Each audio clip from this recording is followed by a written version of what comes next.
Hello everyone, Michael Farrar from DSPORT magazine, and thank you so much for joining us today at DSPORT Live 2020. We've got some Yokohama wheels here today, and I'd like to show them to you. This is the Advan Racing R6 here. This is a 6-spoke design. It was actually introduced near the end of 2018, coming into availability beginning of 2019. It's available in 18 and 20 inch. It's a mold form forged wheel that has machine cuts on it for additional lightening. And it's actually available in just about 4 different colors here. What we're looking at here is the machining, and let's see, this one is the machining and brass gold. Let's see if I get a correction on that. Tyler, what's the color on this one? Machining and Racing Brass Gold. Machining and Racing Brass Gold is the color here. It's also available, it looks like machining and black coated graphite, as well as a Racing Candy Red. Now when you choose the machining finishes, it gives the wheel almost the illusion of a 2-piece wheel. And these are available in sizes anywhere from an 18 7.5 to an 18 by 12 for the 18-inch versions, and a 20 by 8.5 to all the way to a 20 by 12 in the 20-inch. It's ultra lightweight because it's forged, very high strength.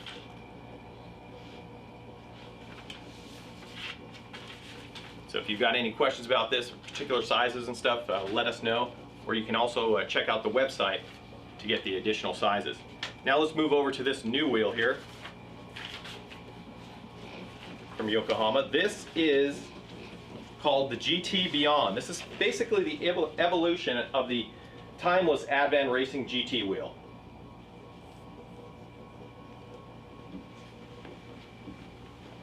And they've done some certain things here that basically adopting barrel rims. The outer rim is fixed for all the sizes. So the spokes have different levels of concave to them according to the rim width, inset, and the model compatibility. The other difference here, if you look on the spokes versus the R6 wheel, the spokes here have only been machined right here and right here. Not that machining groove does not continue out through the whole wheel as it does on the R6. Once again, on the GT Beyond, you've got it machined here and here, and the spoke itself is a little bit thicker. Whereas on the R6, that machining continues through all the way through the spoke from side to side. And also on the back of the spokes, there's also machining there, which you can see on the back of the GT Beyond, also having that machining there.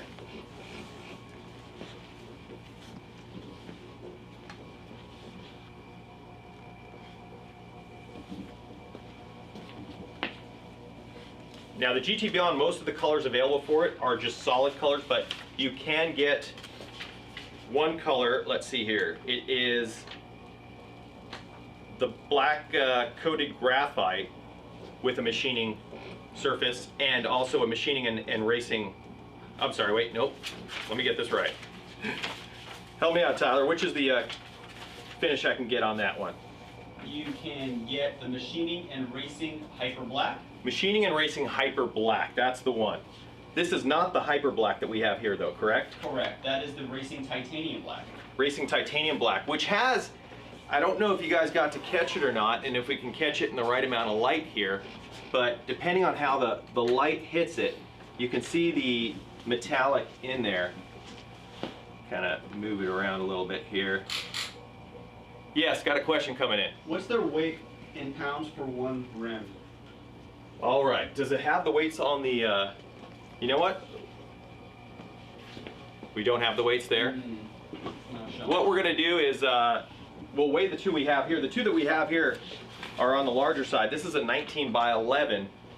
So this wheel here, the GT Beyond is available from a 19 by 8 to a 19 by 11. So this is pretty much going to represent the heaviest of any of these, and it's still surprisingly light. Do we have a shipping scale or something we can grab maybe? Yeah, All right, we got Joe running out. Maybe he can get that question answered for us.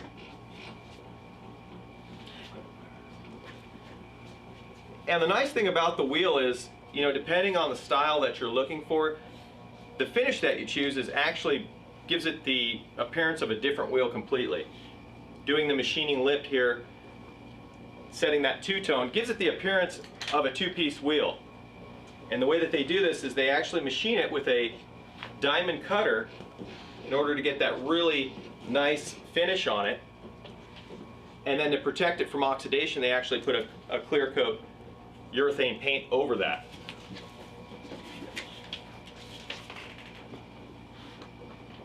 Okay, so, yes?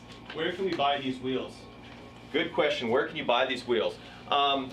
You can check with Mackin, right here. If you go to mackin-ind.com, they have an authorized dealer list, and you can select by state, what state you're in. You can click on it, and they'll give you a list of different shops there that carry the product.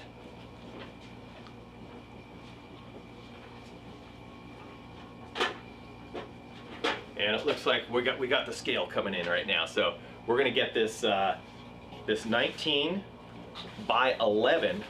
So it's a pretty big rim, but it's pretty dang light. Let's see what this is. Yes. What's the offset for both of the wheels that are being shown right now? So the offset for the wheels being shown, that black wheel that we just took over to get weighed, that is a 19 by 11 with a plus 15 offset. And the one we have spinning on the turntable right over here, this is an 18 by 9.5 with a plus 12 offset. So the offset's about similar on both of the wheels. What do we get? 23.2. 23.2? All right. So about 23 pounds on the 19 by 11. And we're gonna check out this one here. This 18 by 9.5.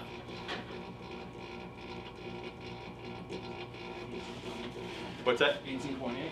18.8, so just under 19 pounds. So some very lightweight options, high strength options, being that they do use a mold form forge technology. The material is an aerospace 6061 T6 alloy.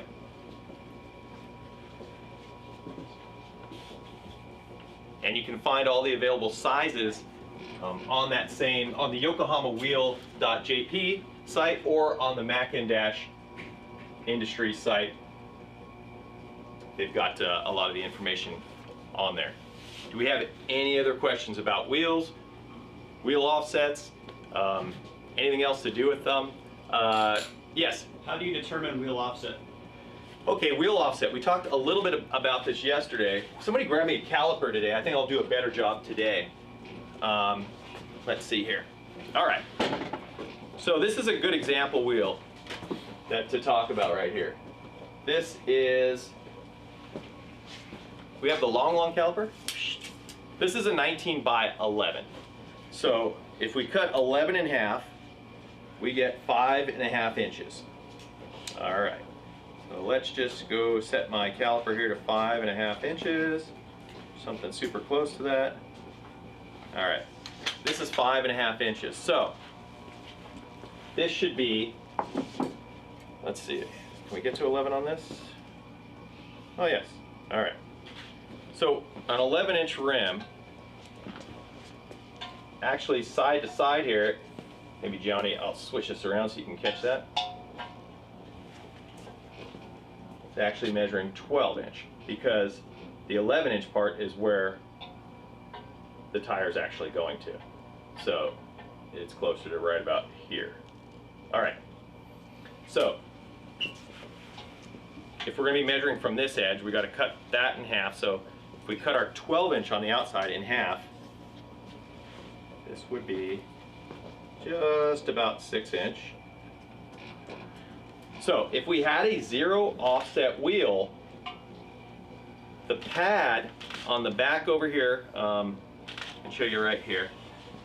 This pad, the center of that, if we drew a line up on that plane, the center of that plane would end up right there, the dead center of the wheel, if we had a 0 offset. Now, if we have a positive offset, I'm gonna zero this out right now. So now we're 0, and I'm gonna change it to millimeters, and I'm gonna give it a 15 millimeter positive offset.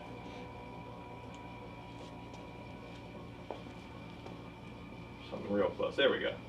All right. So 15 millimeter positive offset means that I've now moved from the center here 15 millimeters in.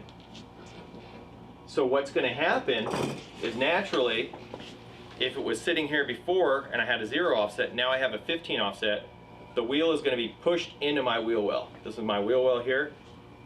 So it tucks the wheel in more as you increase the positive offset. It's going to tuck it in more. Now, what you have to worry about as you start increasing that, of course, is do you have clearance on this side? Because don't forget, we've got a tire here, we've got suspension components, so we got to make sure that the width component plus the offset isn't causing any interference on this end versus this end. So that's what a positive offset does. And because it's doing that, in some cases, in some wheel designs, the amount of lift that you get gets reduced as you get more and more positive offset. And as you get more negative offset on some wheel designs, depending on how it's made, if it's a 3-piece, a 2-piece, if they have different spoke designs, a lot of factors go into it. So it's not always going to change the amount of lift you have, but it can. But basically, positive offset is going to draw the wheel in.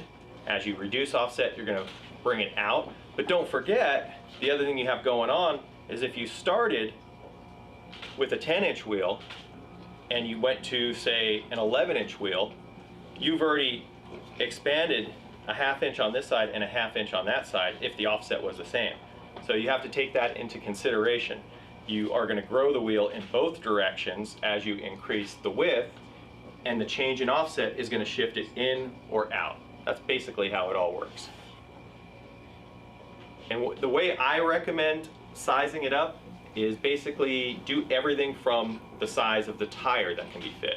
So work from the tire to choose the right rim, and then choose the right offset to get you, what you need as far as that goes. The width and the offset are going to determine where that tire sits in the wheel well. Any other questions out there?